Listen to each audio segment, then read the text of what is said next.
What broader issues are highlighted when you look at John's case? Well, I mean, a significant issue in John's case is racism.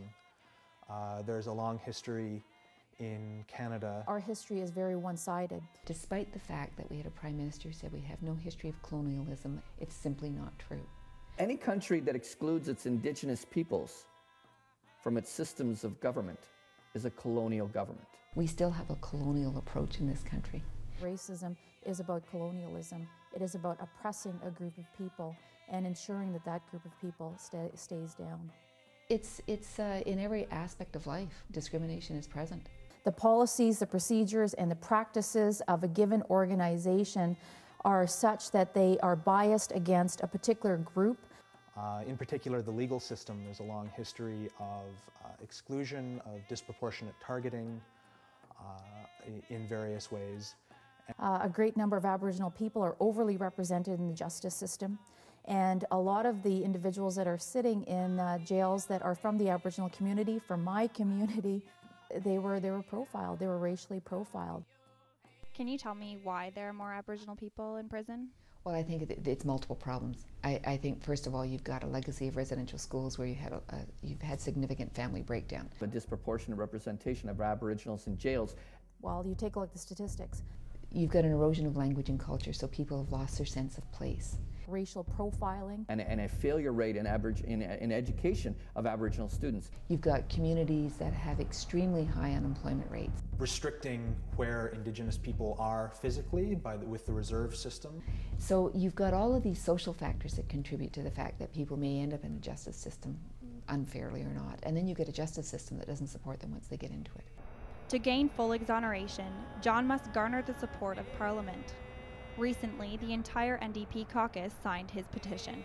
John Moore has been seeking justice since 1978. He has walked a long road since then. From a father of 3 living in Sault Ste. Marie, the promise of his younger life as a college graduate, chef, and a family man was washed away when he was convicted for a crime he did not commit. 30 years later, he deserves more from all of us. Please help me find justice for John Moore. Though John's support continues to grow, he still lives day in and day out with the stigma and guilt of a convicted murderer. But despite moments of inner peace, he cannot run from the haunting regrets of all that he has lost.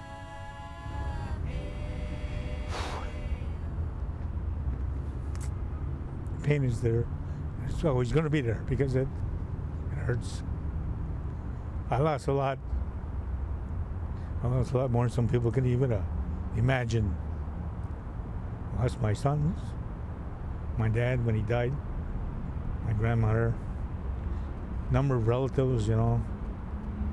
I lost the opportunity to watch my boys grow up. That's a lot of pain. And it's hard. But I keep going because, you know, there's justice got to be there somewhere. It's got to be there. I still believe in it. If they don't believe in it, that's their problem. But I believe in there's justice somewhere. And I got to keep fighting it until I get it. I didn't want to get emotional out here, but it just came out. Just came out. Samantha Pollock, The 25th Hour, Ottawa.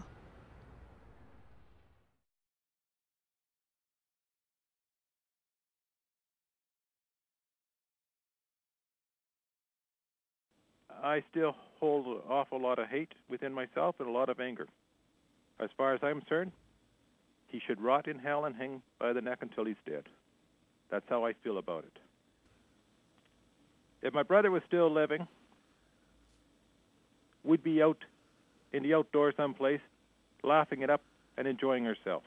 Or we'd be teaching our children what love was all about.